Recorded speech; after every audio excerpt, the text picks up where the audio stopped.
What's up? Welcome into this Draft Week Tuesday edition of Pushing the Pile, brought to you by FanDuel Sportsbook. Make every moment more. Jonathan Jones joins the program to talk his his mock draft that's on CBSSports.com right now. Go ahead and check it out. Mock draft, but also just rumors that he's hearing ahead of round one of the NFL draft. And you'll be joining us on Wednesday, or I'll be joining you guys on Wednesday for that other pregame show. What time does that start on Wednesday? 5 to 8:30, I want to say. Yeah, something like that. 5:30 to 8:30, I think. Somewhere in the 5 o'clock hour, Eastern Seaboard. We get Wednesday Mike night. Renner. It's going to be a lot of fun. JJ and myself are going to be CBS there. Sports Network. CBS Sports Network. Go check it out, and go check out this mock draft. A lot of interesting picks in it, but I think the most interesting, or at least the one that's going to generate the most headlines, Shedeur Sanders, Colorado quarterback, not one of the 32 players involved in the first round. JJ, explain yourself. Yeah. So like that is one headline, right? And it's a headline because of who Shedeur Sanders is. An alternate headline that is also true is only one quarterback taken in the first round, right? Like that's also a pretty big deal. But I know that we have to talk about Shedeur Sanders, right? I didn't have Jackson Dart in the first round. I didn't have Tyler Shook in the first round. Jalen Milroe, right? And look, I think sort of blanket over however long we're going to do this podcast is all it takes is one team. All it takes is one GM or one owner to kind of press on the neck of a GM to hire anybody, right? To draft anybody. But in talking with folks around the league, and I will also freely admit that I am talking probably to more people who don't need a quarterback, also because there are more teams who don't need a quarterback, right? They do not have first round grades on Shedeur Sanders and really any of the quarterbacks outside of Cam Ward. Then you go another step and it's like, okay, well, who's your QB2? You talk with some teams and it's Tyler Shook. I know there's some reports out there that some teams have Jackson Dart as QB2. I haven't talked to those teams. Some folks that I've spoken to do have Shedeur Sanders as QB2. They just don't have the first round grade on him. And so in this mock, look, once you get down really past 15 in any draft, you could be drafting in the first round someone who is a second round pick on another team's board, probably on a lot of teams' boards, but that's just the way that it goes. So in this mock, and here's the other thing that I wanted to say. I know that it is a very common refrain, Mike and Kyle, every single year. Oh, you got to trade back up into the first round to get a quarterback because you want to get the fifth-year option. And my only retort to that is we say that every year, but it has not happened since 2018 when the Baltimore Ravens came back up to get Lamar Jackson. Worked out really well. It very well could happen this year. I'm just saying it hasn't happened in the better part of a decade. So that's what I'm going off of when I don't have another quarterback. I would say, hasn't it happened only twice? Like, wasn't it him and Teddy Bridgewater also the only two times where it happened? I'm trying to think of anyone else.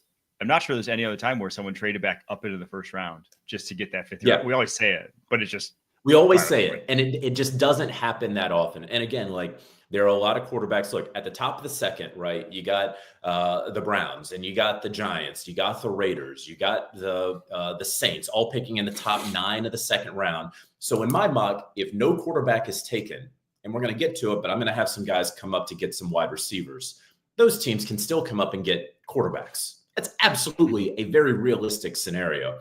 Just I have a very reactive NFL, not proactive NFL. I have a reactive NFL. Everybody's just kind of staying, waiting, and no one does it. And then we get some fireworks on Friday. Yeah, there could be a run on quarterbacks in that second round. I mean, we've seen it before. Like the year I was drafted in 2013, I expected to be a third round, end of the second round pick. All of a sudden, that first round happens, and it's like guard, tackle, guard. So regardless of what the other 31 teams have slated, that one team can set off a domino effect that ends up to somebody getting reached for. But if things go as planned, we could see a number of those quarterbacks, Shook, Dart, Sanders, all go there in those top 9 of the second round, like you said. Yeah, I think that's the biggest thing with this quarterback sort of musical chairs is that there's not spots. You know, with Shedeur Sanders, if he falls past 3, next spot's 9.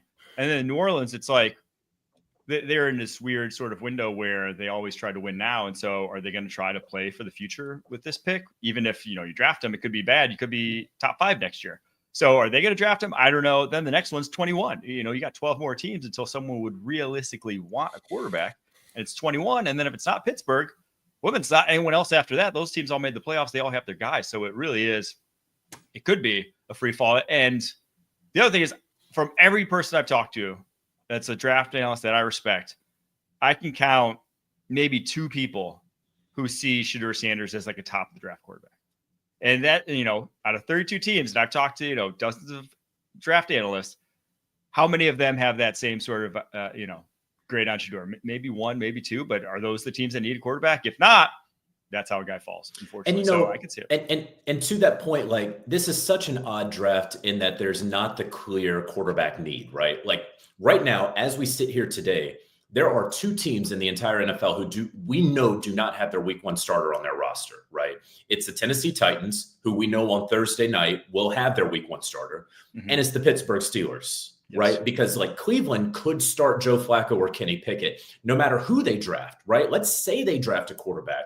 I'm not convinced that quarterback is going to start over one of those guys. And so because you don't have that obvious need, at some point, if he's not drafted by the Steelers at 21, the theory, if I'm continuing on down this path, is that these teams are now picking QB2, that he is not going to start in week 1. And do you do that these days with a first-round quarterback? I don't think that you do, no matter what your last name is, no matter where you went to school, when you got your jersey retired. And so that's my thesis here. Well, I just want to point out that at the end of last season, we watched a Michael Penix-led Atlanta Falcons offense go toe-to-toe with a team that played in the NFC Championship with a rookie quarterback, the Washington Commanders. And people scratched their heads the entire offseason, through the summer, into training camp, when Kirk Cousins went hobbling out onto the football field for the Falcons. And then the groans began to get louder in Atlanta. And we saw Michael Penix roll out there. It's the same kind of situation. Very high value pick, going with a quarterback that's not going to be your day 1 starter. Sure, there's going to be a lot of people that aren't in agreement with it, but the proof's in the pudding. When Penix went out there was juice. There was life for the offense. I totally see something like that happening with Shedeur Sanders. Yes, maybe he is not the top-end draftable quarterback. And yeah, sure, maybe he falls to the end of the first round, or God, even the second round. But I do think if he does have an opportunity to go somewhere that has a Joe Flacco or a Kenny Pickett, we all know how things go, particularly for 40-year-old quarterbacks on Lake Erie and 30-mile-an-hour winds. Shedeur may have a chance to play, and if he does, I fully anticipate he will have some juice. People will really like what they get out of him. The other quarterback, I guess the 2 other quarterbacks who are invited to the draft aren't in your first round: Jackson Dart, Jalen Milroe. Well, let's talk about Milroe for a second, because when he got the invite, I was like, I did not see that one coming. I thought, at best, he's coming off the board, where Jalen Hurts came off the board, which is like 51 or something. I thought that was his best case scenario. I never thought top 32. Is there a chance Jalen Milroe actually goes in the first round? So before that came out, I think Dane Brugler put that out, and it was a couple days before that. I had a super solid source, someone that I shouldn't have to be like, really? He was like, look, Milroe could go in the top 15. And then I hit him with that White Lotus, that Walton Goggins, like, not really. Really? That, and then 1,000 nights, right? And then a couple days later, then the news comes out that Milroe is going to the NFL draft. I'm like, oh wow! Again, let's go back to the thing that I just said a moment ago.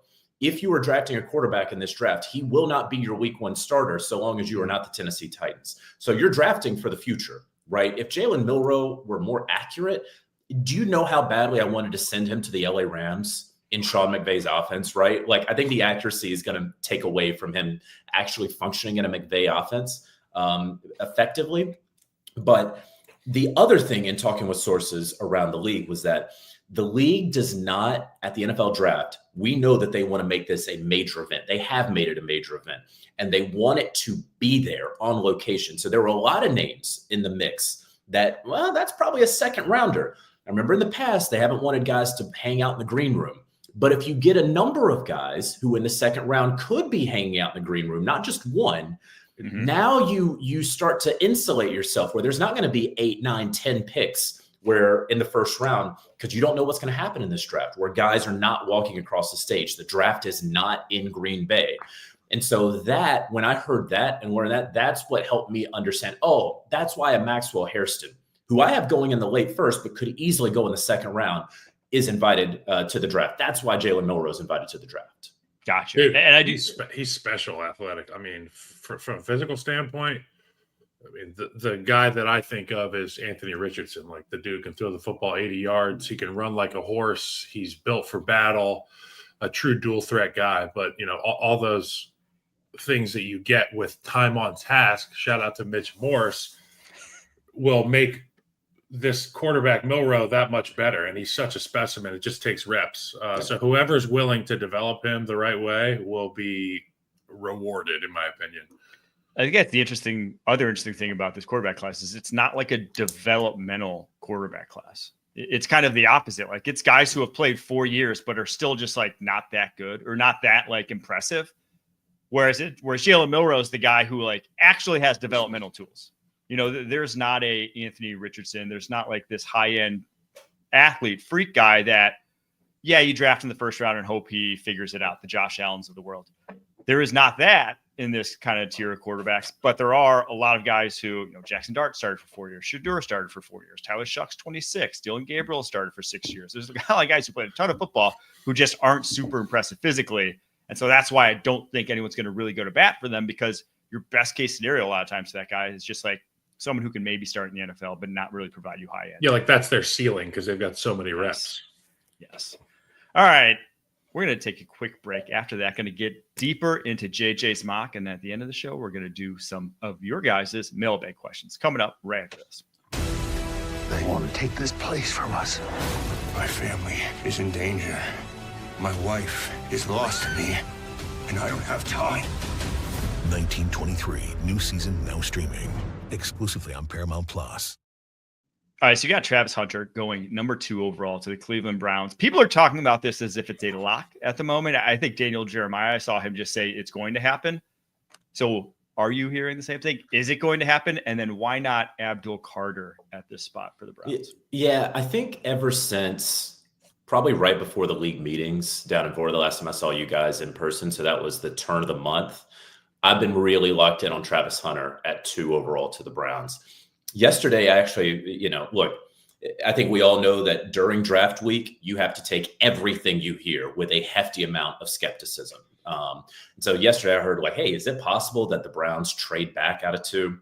I don't see it happening. If you listen to the way that Andrew Berry, the GM of the Browns, just talked about Travis Hunter, referring to him as Shohei Ohtani, the should be AL MVP every single year, the only person alive who can do what he's doing. Frankly, the only person who's been alive in the last 70 years who can do what he's doing.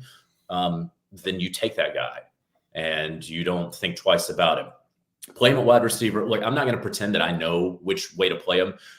But your question about Abdul Carter, I think if Abdul Carter had cleaner medicals or if they didn't just pay Myles Garrett $40 million per year to be Bruce Smith, Julius Peppers, then you take Abdul Carter, right? And it's a fever dream to imagine both of them on the same defense.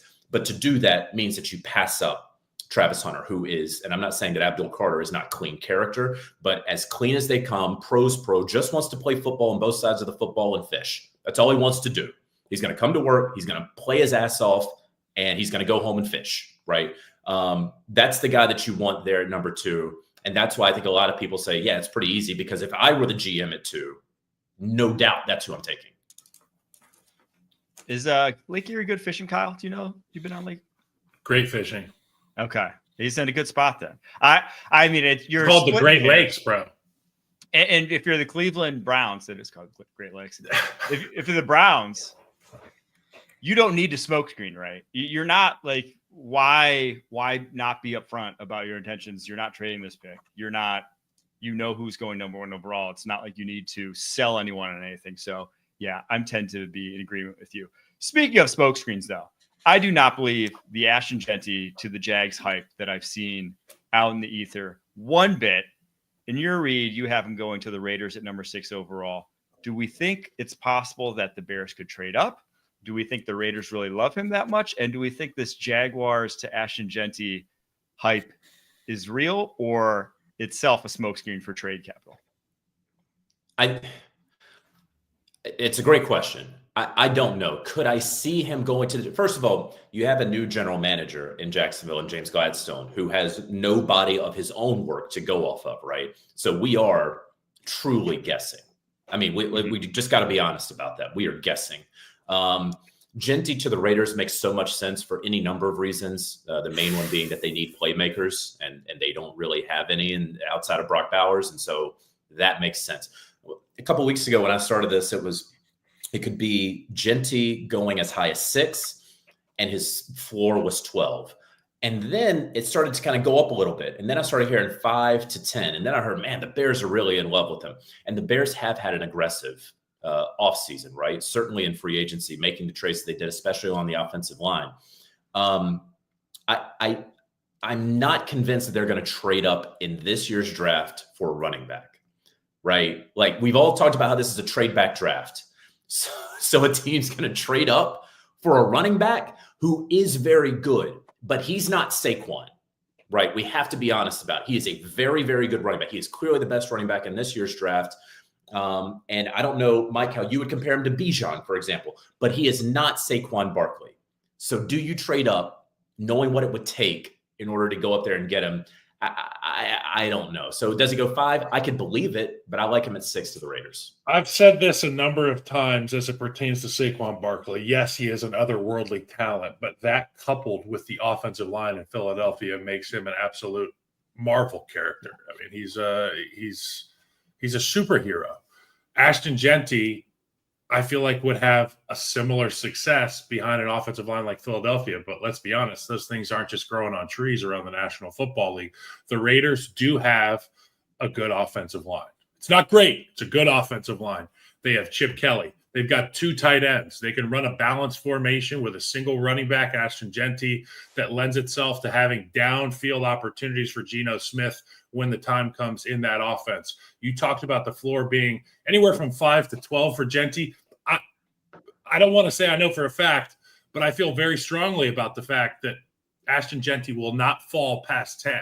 And if he does go at 6 to the Raiders, I fully anticipate Warren to be the pick for the Bears. But he's a game changer. And you said they need weapons in Las Vegas, and I think they need stability in their offense with everything that's new in Vegas. And I think the way you do that is a great running game and obviously a veteran quarterback to be able to move the 6 on 3rd down.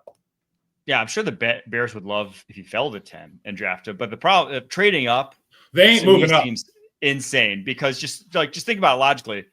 You are moving up to 5. You're going to have to give up pick 39 or 41 to do so.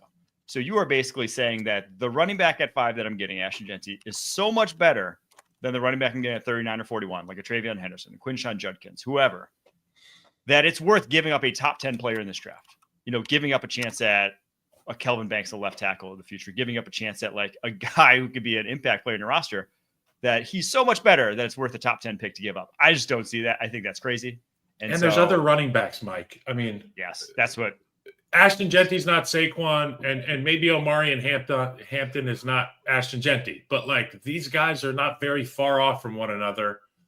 I mean, just look at the Falcons. Bijan has been great, obviously, but every single year it seems like Tyler Algier has almost the exact same yards per carry, the exact same rushing efficiency. It's like you haven't gotten your ROI on that pick whatsoever. All right, some other questions from your mock draft, some other interesting points. This one I love. You had a few guys here who have been mocked late first consistently, going a lot higher. Yep. And I agree with all of them. Walter Nolen, the Ole Miss defensive tackle, going 11th overall to the San Francisco 49ers. You have Josh Simmons, the Ohio State tackle, with obviously the torn patellar and injury concerns, going 13th overall to the Miami Dolphins. And you have James Pierce, who a lot of people see fall like the Tennessee edge rusher, going 15th. A lot of people see falling because of character concerns, but he goes 15th to the Atlanta Falcons. So walk us through all 3 of those, because on film, they are all top 15 players in this draft class, in my opinion. Yeah, no doubt at all about it, right? And ultimately, there are flags about Walter Nolen and about James Pierce, and then there were medical concerns as it relates to Josh Simmons. This mock is about taking some chances. And I'm trying to predict what teams are going to do. Not what I would do as a GM, right? But what teams are going to do. And if we all agree that there's not a great heaping amount of talent, and if we all believe that these teams have spent so many resources and so long in the draft combing through all of these, rumors and innuendo and whatever, I do believe, having called around the league a number of conversations, that some of these guys will be drafted higher than what you may have thought based off of what you've heard about potential character, right? Now, there are some guys that I don't have going in the first round that some other mocks would have going, but I'm saying, look, I think that this guy's going to go. I don't think this guy's going to go. It's a little bit of a bet. But Walter Nolen going to San Francisco, getting in that system there, I could absolutely see happening. Clearly a need from a position standpoint.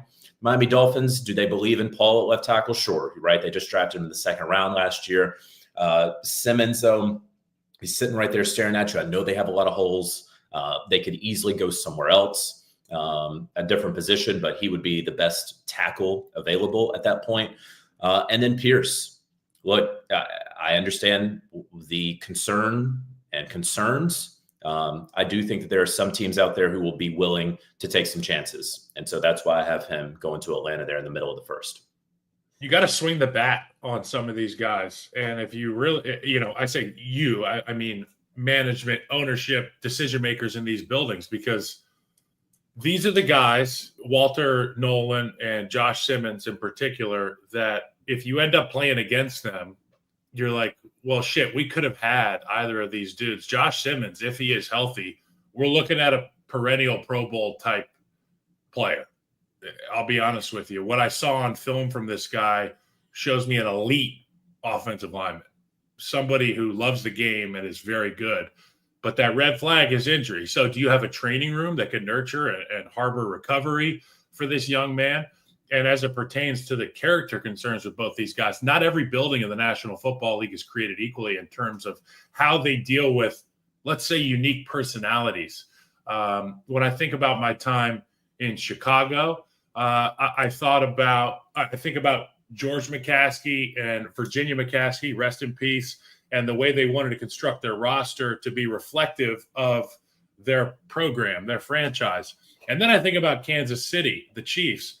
And while they still wanted to maintain integrity and honor with, the Chiefs' history, they wanted ballers and they wanted guys who could play the game of football. And they trusted the coaching staff, they trusted the training staff, and they trusted the leadership on both sides of the ball to be able to circle these guys in and have them be a big part of their success. So if you're willing to swing the bat, if you're willing to step up and say, no, this guy's so good, I want him on my team, and I'm going to make it my duty to make sure that he's not a shit disturber, that's the best way to get better, in my opinion. Don't let good players pass you by.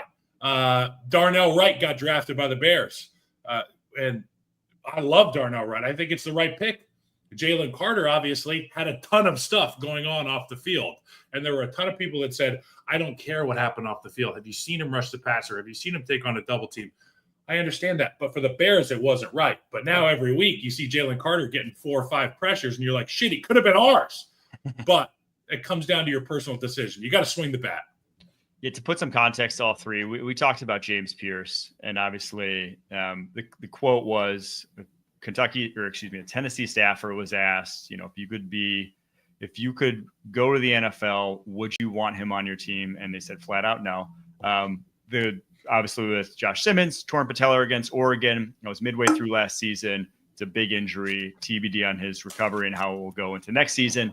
And then with Walter Nolen, the quote is right here I have from Bob McGinn's awesome series on golongtd.com. Check it out if you haven't. He said he'd probably be at the top of this list if you could just not see him between plays, between drills, between meetings. This kid has been paid at 5 different schools, 3 high schools and 2 colleges. He is a mercenary. He's probably the biggest mercenary in the whole draft. He has followed money everywhere, but yet is very quiet and shy. You would think totally disinterested.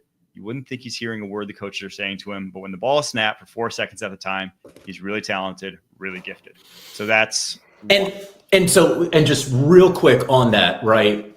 Like That is also why I almost hesitated when we got into this, because one character concern is different than another. Like if you're telling me that this dude is just a little lazy, right? Like ultimately, let's just shrink this down into. You ever been around superstars? I mean, right? And like that's what I'm saying is that like a San Francisco program, a championship winning program, bring him in with Robert Saleh, bring him in with Kyle Shanahan, John Lynch, Pro Football Hall of Famer. Like he's going to learn it. And if he doesn't, then shame on you. But also it's called osmosis. Right. And then also the whole like the mercenary thing and like jumping around for money, like that's this world now. And so like I understand, and I'm not casting aspersions on the writer there, but like that's it. That's like from now until however long, these dudes are just going to be chasing checks. And there shouldn't be a negative connotation to it because it's just going to happen. Well, and more often than not to say I know any more about the situation, but with the Nico Iamaleava situation, more often than not, it's the people in their ear, right? Sure. These are still like in high school, he's a 16-year-old, he's 17-year-old, 18-year-old. It's someone in his ear saying, go get the more money. And then obviously as you get older, more different people get in your ear. Sometimes you mature, sometimes you don't. Chris Jones, Kansas City Chiefs defensive tackle, he fell to the second round because of the exact same concerns, effort concerns. How hard was he going to work? Well, Kansas City Chiefs works hard every day. All he does is win Super Bowls and sack the quarterback. Okay. So sometimes those things aren't always the best predictors. And sometimes guys like Walter Nolen, they ruin practices, and they're such good guys that they feel bad about it. So they lower the RPMs. So they're not like killing everybody every play. I played with guys like that too. And then they really let it go on Sunday. And that's fun to watch. All right, you had a few more trades in your mock draft that I want to dive into a little bit here. You had the Vikings trading back with the Chicago Bears coming up and getting Nick Emmanwori, the South Carolina safety. You had the Commanders trading down from 29 to 34, I believe, or 35 to go to the Tennessee Titans, coming up to draft Luther Burden. And then you had the Eagles at pick 32 trading down with the Raiders coming up to get Emeka Egbuka. So no trade up for QBs, but trade ups for some of those wide receivers, and the Bears targeting Emmanwori as well. Yeah, I also had in there the Seahawks coming up for Ted McMillan, who was falling in my draft, who wound up being the second wide receiver after Matthew Golden. Right. Just to explain those a little bit. Look, first of all, again, as we talked about, they could be coming up for quarterbacks, right? Not these teams, but at the top of two, the Browns, the Giants, the Raiders. Again, this is really a one-year deal with Geno and the Saints. All of them can come up at the end of the first round. I just don't think that they will in this mock draft. I really wanted to send Kyle Emmanwori to the Bears. You see a need. You see how he is just athletically testing off the charts, almost quite literally. You have a Bears team that, again, has been aggressive. So if they're not trading up for a running back, trade up somewhere. And you got 2 second-round picks. Thank you, Carolina Panthers. And so go get your guy. And so look, I didn't love that you had to do an interdivision trade, but also Kwesi Adofo-Mensah has done that, and he has to trade back because they only have 4 picks in this entire draft. So that was the handshake deal I did there. Luther Burden, I think, makes a lot of sense for Tennessee. Again, you're going to have some concerns there. And so his talent would dictate that he should be a top 16-ish pick. You have him falling. I think he's picked around the spot that he should be picked at, into the first, top of the second, with the Titans coming up. And then lastly, Emeka Egbuka, who absolutely could go higher than 32. But I have him going to the Raiders, who clearly need a wide receiver. Good luck naming a receiver after Trey Tucker and Jacoby Myers. They have to get somebody. This should be a playmaker, top of the draft for the Las Vegas Raiders. And so they come up and trade back or trade up with a guy who's always willing to make a deal, and Howie Roseman.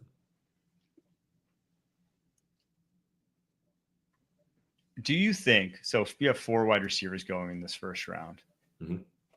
do you think we have a chance to see more than that? So I think these are the names that everyone, Emeka Egbuka, Luther Burden, and I'm saying that just because of the way the contracts have been going. Matthew Golden, T-Mac, Tetairoa McMillan, Luther Burden, Emeka Egbuka. Could we see a 5th sneak in there, whether it's a Jaden Higgins, whether it's a Kyle Williams? Is there a chance we see one more name in there just because of when you look at the way wide receiver contracts are going, it's kind of blowing every other position except for edge rusher out of the market right now? They are, however, like they're churning out really good wide receivers every year. Like I'm not going to sit here and tell you that I've looked at the 26 class and the 27 classes. I'm just going to assume that they are going to be good as well.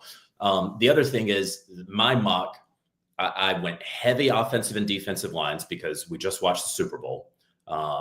I have 4 wide receivers in the trade ups for wide receivers, and I don't have but 1 quarterback going. So I don't know who's going to get slotted down in order to allow for that 5th wide receiver to come in, right? Mm-hmm. All right, last one here before we get to your guys' mailbag questions. Trades on draft night. We have guys like Jalen Ramsey, Tyreek Hill on the trade market. What kind of names do you expect to be moved over the course of the weekend? Kirk Cousins on the trade market as well. Yeah, I don't expect Tyreek Hill.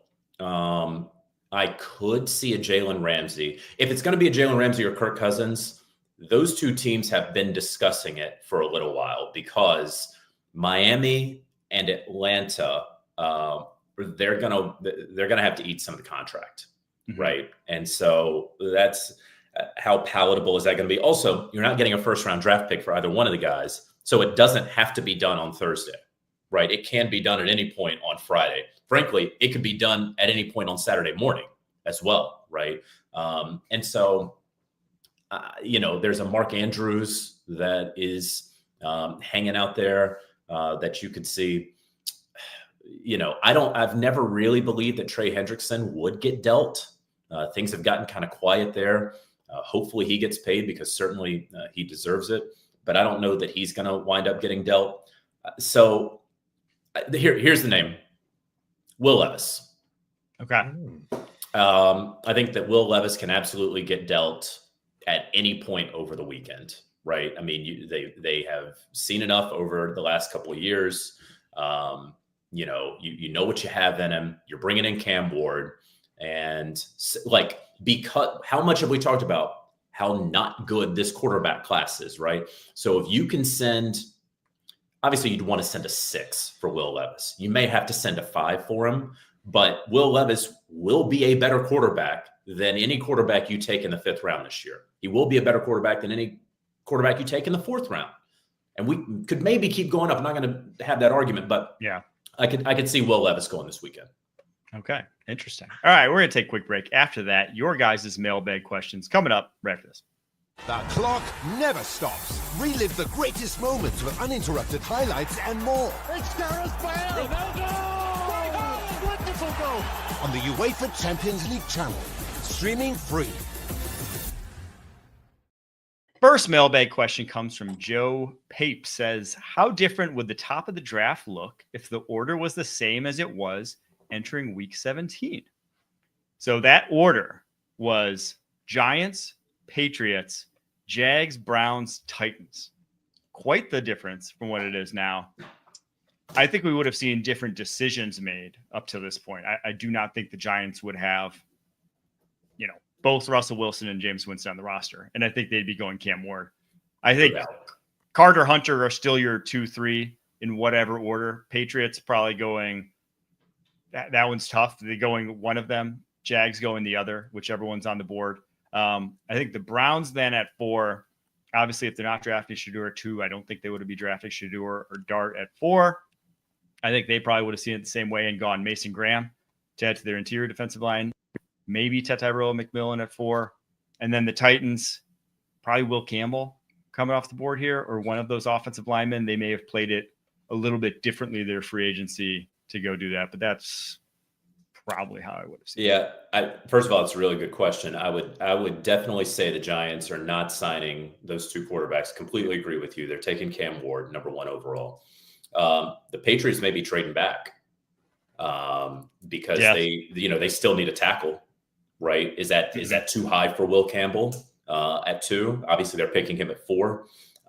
Jacksonville, again, going to be a wild card because we don't know about what James Gladstone and that group is going to do.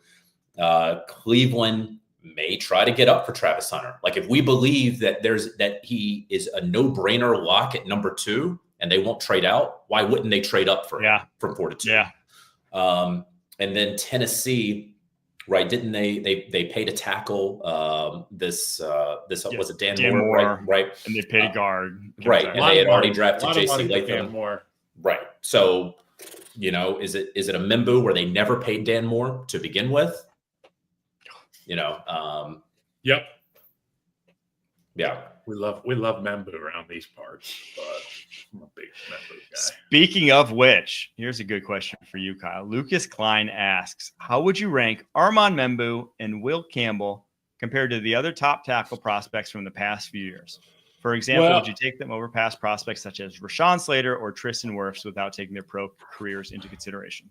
I'm not taking anybody over Tristan Wirfs. And it's no disrespect to the guys that are available in the draft, but until you show me what you can do against grown-ass men, and I mean, don't get it twisted. Membu's been doing that in college, and he's been doing a great job of it. Campbell as well in the SEC.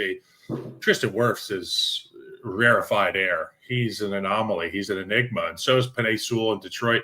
I would say if I'm going to compare Membu, I look at his traits first. So I try to find guys in the National Football League with his traits, his explosiveness, and his ability to finish guys down the field. He has no quit in him. He's a salty dog. That's number 58 from Detroit, Penei Sewell, the right tackle. And he's a world beater out there. He can start so many plays on the front side.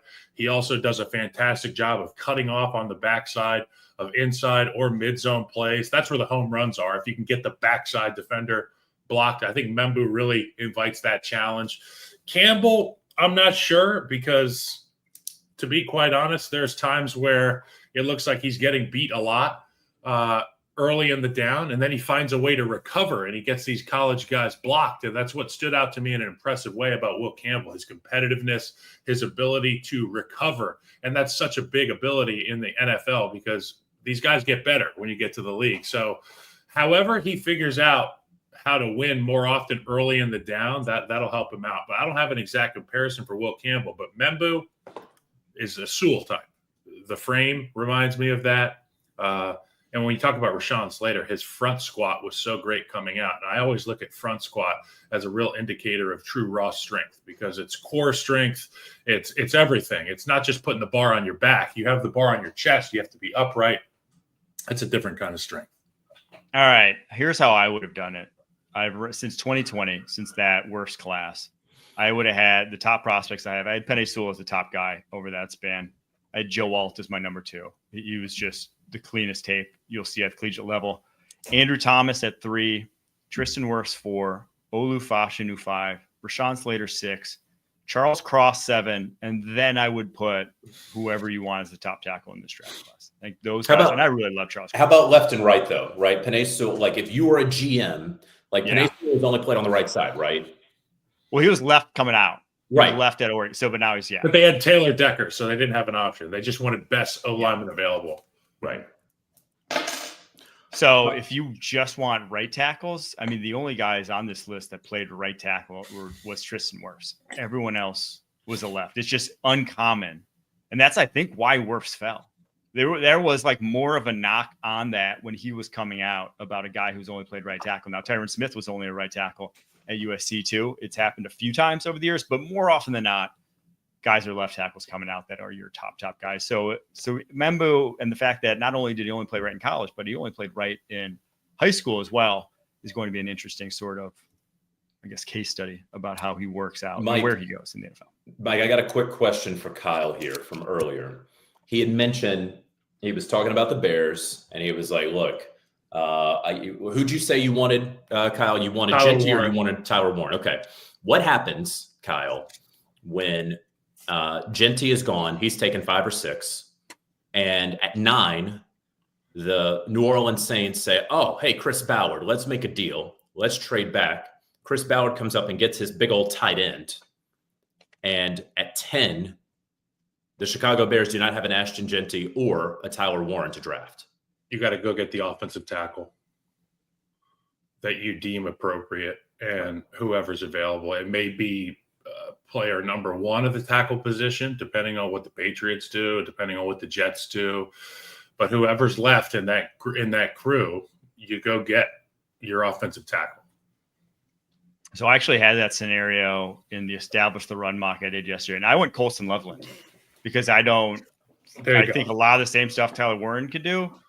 I think Loveland's fully. I mean, I think these guys are awesome tight end prospects. A lot of teams. This has been his stance, by the way, JJ, because I fell in love with Tyler Warren. We met him. I haven't met Colson Loveland. Obviously, if I met him, I'd probably be championing him as well. But I think that's a great point. If they go Tyler Warren at 9, 10, you get Loveland because Loveland will be available if that's the case. But if they go tackle, I'm happy.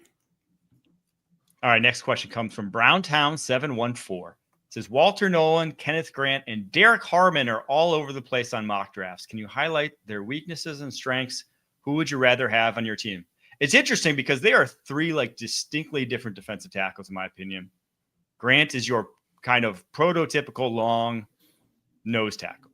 He is not 3 technique. He's not a 3-4 defensive end. He's a nose tackle.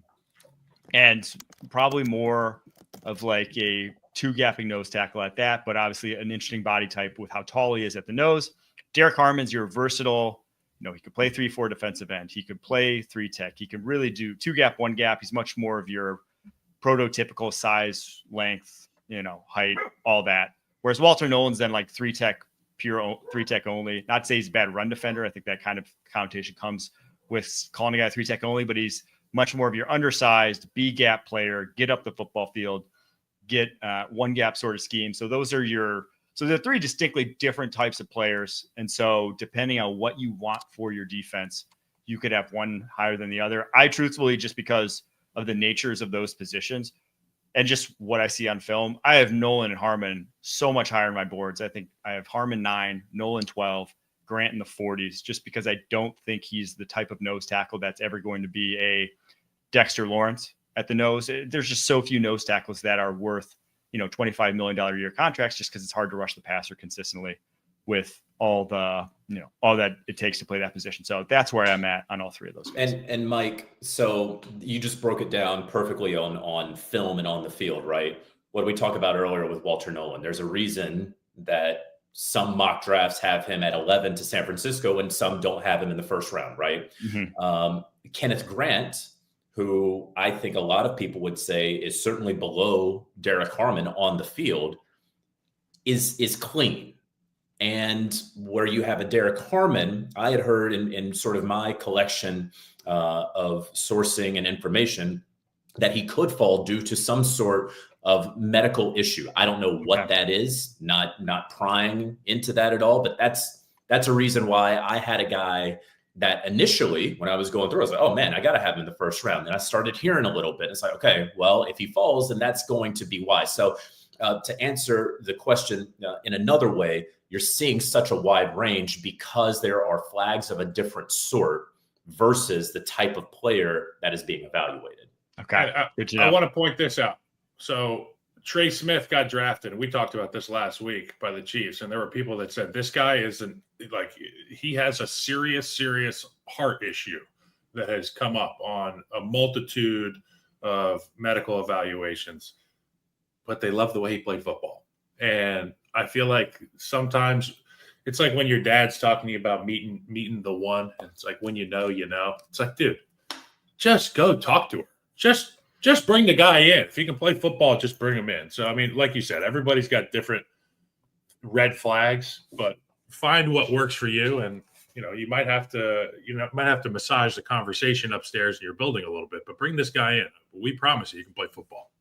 Our next question comes from Monty. He asks, there's been a lot of Jeanty to Jacksonville at 5 talk recently. Do you think Jeanty alone would be good enough to fix this team's problems with running the football to get them to at least an above average rushing offense? I mean, I do think the combo of Liam Cohen plus Ashton Jeanty, I loved what he did with the running game there in Tampa Bay last year. Now, admittedly, Tampa Bay's offensive line, up here, Jacksonville's offensive line down here, it's like night and day what he's going to be working with.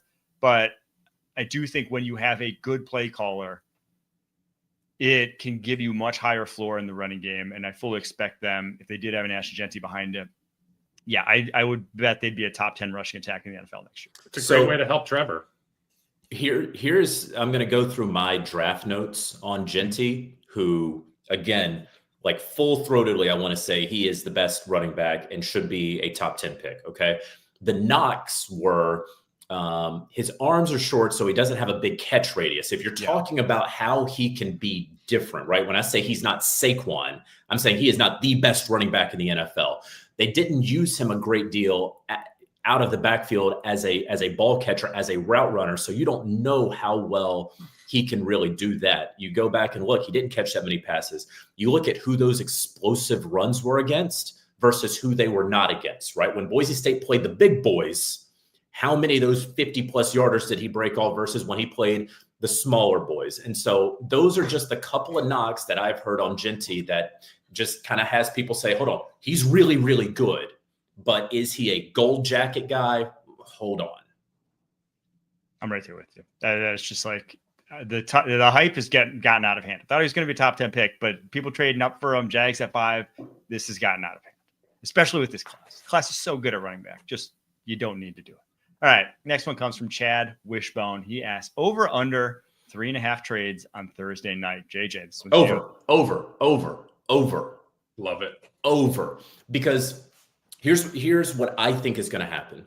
First of all, we all have to agree this is a trade back market, right? And trade down draft. And so because of that, the trade up value will be less than usual. Now teams have to decide if they are willing to take what is less. You're going to have your chart right there. Oh man, I really don't want to do that, but everybody wants to trade back, right? So now you're trading back or you're trading up for your person. And if you're not trading up for a quarterback, you don't have to spend that much, right? So that's number one. Number two, once you get to the second half of the draft, if most teams agree that player 15 through 45 is more or less the same, yeah, come on up and get your guy. We'll go back a little bit. I think it is going to go hog wild at the end. I couldn't actually account for as many as I wanted to in my mock draft. I had 4, and I wish I could have gone 7.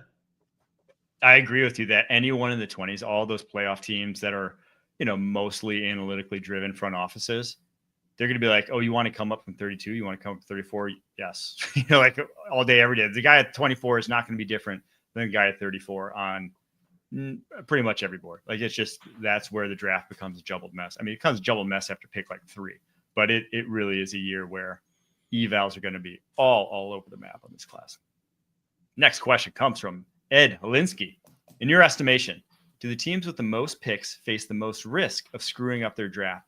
Or is whiffing on 2 to 3 picks out of 10 better than messing up 1 pick out of 5?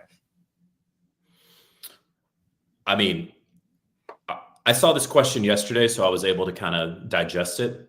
I firmly believe, and obviously statistics back me up, I'm not going out on a limb here.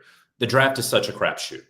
I don't believe, generally speaking, over a span of 5 to 6, 7 years, that any team is that much better than the average of the NFL. I think you can be bad at the draft, but I don't think that you are one standard deviation over the span of 3 years better than number 2, number 3, number 4, number 5. And it's the casino, man. We're at the casino together. Absolutely. And so because of that, I want as many swings as possible. I'm not talking about a collection of 6th and 7th rounders, right? But if I have more top 150 picks than you or we have, but like that's what I care about, because I am going to miss. Ted Williams is the greatest hitter of all time, right? And he connected 40% of the time. Like that's really the draft. And so I want as many at-bats as possible in the draft. Yep. That was kind of the analytics revolution. Even going back to Jimmy Johnson was when he, started valuing second rounders more than other teams did. And even he was like undervaluing how much a second and third rounder is. And that's been kind of the wave of like all these trade back GMs, like your Questies, saying, we'd rather just have a bunch of chances. We'd rather just have a bunch of chances at day 2 guys than day 1 guy, because of just historically your odds of hitting. And that is also going back to the quarterback conversation and why I only have 1 going in the first round. It is a completely different world, right, Kyle? When you are a first round quarterback, you have that for the rest of ever, right? No one talks about Kyle Trask, who was, I think, the first pick in the second round, right? He was like 1 or 2 picks away from being a first-round quarterback. But we all know who first-round quarterbacks are, and the weight that you have to carry with that. That is just totally different than anything else. And then there's top 10 guys, not necessarily just quarterbacks. We talked about Ashton Jeanty. Like, if you bring in an Ashton Jeanty at 6, he better be the Ashton Jeanty we've heard about in Tall Tales. Also, I was wrong about Kyle Trask. He was the last pick of the second round. My bad. Thanks for not correcting me, Mike, even though I know you wanted to. We knew so little about the second round of that draft that we didn't even question you. It was like, yeah, you're right. Mike. And there is also the psychological aspect of, it's why I've said, if Luther Burden falls to the second round, he's going to be a star. But if he goes 10th overall, you're probably getting a dud. Is that if you already feel like you won, if draft night is your Super Bowl, if you're this 5th overall pick and you're $40 million guaranteed and you've made it and that's all you ever wanted, you're not going to be Amon-Ra St. Brown writing all the names of all the players drafted in front of you. Yeah. You're just psychologically, if you're drafted pick 75, probably a little hungrier than the guy who was drafted at pick 5. I remember every guard that got drafted ahead of me, and I trained with half of them in the offseason. I remember I walk right up to them in these gyms and be like, dude, I'm so much better than you. Like, just give me my money, man. Like, what are you doing walking around with my money in your pocket, bro? And we'd laugh. But if you don't think that that's real, like, had I been the number 6 pick and I was the first guard taken, I wouldn't have cared about anything, quite frankly. But you go down to 20 and there's about 4 guards ahead of me. I know those guys, and I still check up on them. I'm like, how's that waterfront house in Hawaii, you jackass? Write me a check. That's, the biggest story in that was Ryan Leaf. And Ryan Leaf talks about it openly that, going number 2 overall, he thought he was reached the pinnacle. And obviously it's a far way down from that. All right. Next question comes from Fleck. What's the most insane diet of any prospect you've ever heard? I remember Karloftis's Chipotle order was like triple white rice, triple chicken, and light cheese. He did triple sour cream too, which was the grossest thing about that. Want to know any wild diets or orders you've heard from players? Who is it that drank that shake on NFL Network? It was lineman. I forget who it was. Was it Cody Mock? I think it was Cody Mock. It was disgusting. Bucks guard, because he went from like 210 to over 300 pounds. And that's probably it. Did anyone have any weird diets when you were in the NFL, Kyle? Like that they would? When I was in the league, it wasn't necessarily diets, but it was like food habits. Like you went to training camp, everybody at these small colleges that live in dorms, we all eat the cafeteria food.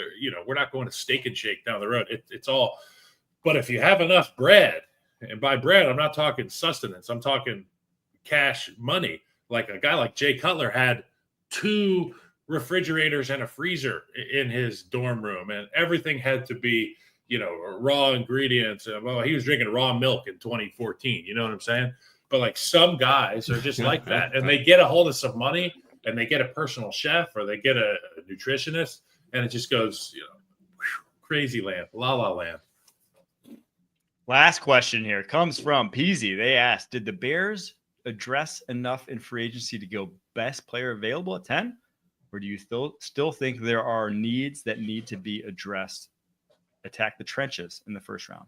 Peasy, we just discussed this, and we've done it a lot here on the pod the last couple of weeks. But I said Tyler Warren at 10. Mike says if Tyler Warren's unavailable and Ashton Jeanty's gone, then it could be Colston Loveland. I truly believe this is a best player available spot. And there may be an instance where the best player available is that guy who can solidify and fortify your trenches. So I think we're in a best of both worlds situation in Chicago, and we should see how this thing plays out. I generally disagree with the idea of best player available, just because that's what you're trying to do. So we hear in all these pre-draft press conferences, hey, we're going to take the best player available. And then the draft comes around and, what do you know? They took a player that was at the position of need that we all had identified, and very rare, we could get the player wrong, right? But we saw that one coming. Was that actually the best player on your board? Best for you. Yeah.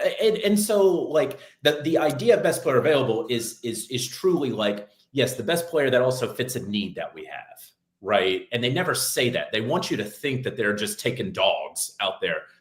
Not all the time. And so, Chicago, they need another safety, right? They could use a lot, but they're not taking a safety. Yeah. There are positions where guys will still see the football field if they're backups. Defensive line, running back, like wide receiver 3 will still see the field, like what the Bears did last year. But there are positions where if you draft a second one, that guy could go 3 years into his NFL career and never see the football field. Quarterback's one of those. Obviously, if you have to back up center and he's a center only, like you're not seeing the football field until that guy gets hurt. So some positions that make sense, other positions just like some teams just wouldn't wholesale draft them until back end of day 3, just because that guy can never see the football field for you. All right, there you have it. Our pre-draft mock draft from Jonathan Jones mailbag episode. We will be back for that other pregame show, 5 p.m. tomorrow, CBS Sports Network. Go ahead and check it out, and we will be providing coverage all weekend long. Until then, thanks so much for tuning in. Keep pushing.